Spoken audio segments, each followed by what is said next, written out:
এবার আমরা জেনে নেব উন্মুক্ত বিশ্ববিদ্যালয় আসলে সুবিধার পাশাপাশি কি কোনো অসুবিধা রয়েছে এবং থাকলেও সেগুলো কি। প্রথমেই যে বড় অসুবিধাটি রয়েছে সেটি হলো সরাসরি ক্লাস ও বিতর্কে সীমাবদ্ধতা। বন্ধুরা এটি মন দিয়ে শুনবেন। আইন শিক্ষা একটি বড় অংশ হলো বিতর্ক এবং মুট কোর্ট এবং সরাসরি শিক্ষক শিক্ষার্থীর যে সমালোচনা হয় বা আলোচনা হয় সেগুলো, কিন্তু দূরশিক্ষা ব্যবস্থায় সব অভিজ্ঞতা তুলনামূলকভাবে কম পাওয়া যায়। অর্থাৎ এটি যদি আপনি অনলাইনের মাধ্যমে শেখেন তাহলে কিন্তু শিক্ষক শিক্ষার্থীর মধ্যে সেই আলোচনাটা কিন্তু হলো না। এবং মুট কোর্ট যে আপনাদের একটি কোর্টে বসে আমাদের যেমন প্র্যাকটিক্যাল হয় তেমন যে ক্লাস নেবে সেটি কিন্তু সম্ভব হয় না, এবং বিতর্ক তো কথাই আসে না। এগুলো কিন্তু একটি অসুবিধা, মানে খুব বড় রকমের।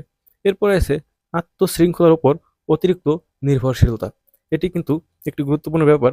আইন পড়া দীর্ঘমেয়াদী এবং গভীর মনোযোগের দাবিদার। অর্থাৎ আপনাকে কিন্তু দীর্ঘমেয়াদী পড়াশোনা করতে হবে এবং অনেকটা মনোযোগ সহকারে কিন্তু আপনাকে ল নিয়ে পড়তে হবে। নিয়মিত পড়ার অভ্যাস না থাকলে কিন্তু পিছিয়ে পড়তে আপনার একটু দেরি হবে না, এবং নিজেকে মোটিভেট রাখা কঠিন হতে পারে। এটি বন্ধুরা আমরা আলোচনা করব যে আসলে এই জিনিসটা কী।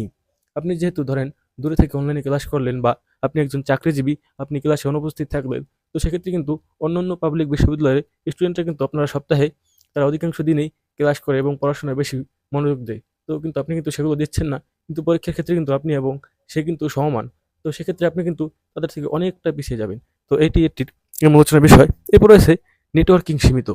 এটি কি? এটি হচ্ছে প্রচলিত আইন বিশ্ববিদ্যালয়ে সিনিয়রদের গাইডেন্স থাকে, ল ফার্ম সংযোগ থাকে এবং মুট কোর্ট যে কমিউনিটি থাকে, অর্থাৎ প্র্যাকটিক্যাল ক্লাসের মতো যে একটি কোর্ট সাজানো হয়, সেগুলো কিন্তু অন্যান্য পাবলিক বিশ্ববিদ্যালয়ে থাকে। কিন্তু এখানে কিন্তু সেগুলো ফেসিলিটিস আপনি কম পাবেন। এরপর রয়েছে ব্যবহারিক অভিজ্ঞতার ঘাটতি।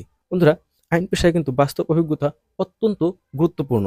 আদালতে যে পর্যবেক্ষণ করতে হবে, কেস প্রস্তুতি করতে হবে, প্রেজেন্টেশনের দক্ষতা, ভার্সিটিতে কিন্তু একটি কমন বিষয় হচ্ছে প্রেজেন্টেশন, তো সেটিরও দক্ষতা থাকতে হবে। কিন্তু এগুলো কিন্তু উন্মুক্ত বিশ্ববিদ্যালয়ে সম্ভব না, এটিগুলো কিন্তু নিজের উদ্যোগে আপনাকে গড়ে নিতে হবে। এরপর রয়েছে বন্ধুরা সামাজিক ধারণা ও গ্রহণযোগ্যতা।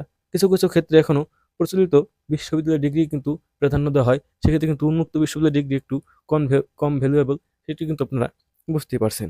তো বন্ধুরা এই ছিল মূলত সুবিধা এবং অসুবিধাগুলো। এবার আমরা জেনে নেব আপনাদের আসলে করণীয়টা তাহলে কি। বন্ধুরা যদি উন্মুক্ত বিশ্ববিদ্যালয়ে ভর্তি হয়ে থাকেন তাহলে আপনার মেইন করণীয় হচ্ছে নিয়মিত পড়ার রুটিন তৈরি করুন এবং আদালত বা ল ফার্মে ইন্টার্নশিপ খুঁজুন। অর্থাৎ কোনো আদালতে বা ল ফার্মে যাওয়ার চেষ্টা করুন। সিনিয়র আইনজীবীদের সাথে যোগাযোগ রাখুন, এটি অবশ্যই করবেন। মোট কোর্ট ও বিতর্ক চর্চা করুন এবং অনলাইনে আইনি রিসোর্স ব্যবহার করুন। বন্ধুরা এই ছিল বাংলাদেশ উন্মুক্ত বিশ্ববিদ্যালয়ে ল নিয়ে পড়ার সুবিধা অসুবিধা সম্পর্কিত সকল তথ্য। ভিডিওটি ভালো লাগলে অবশ্যই চ্যানেলটিকে সাবস্ক্রাইব করে দেবেন।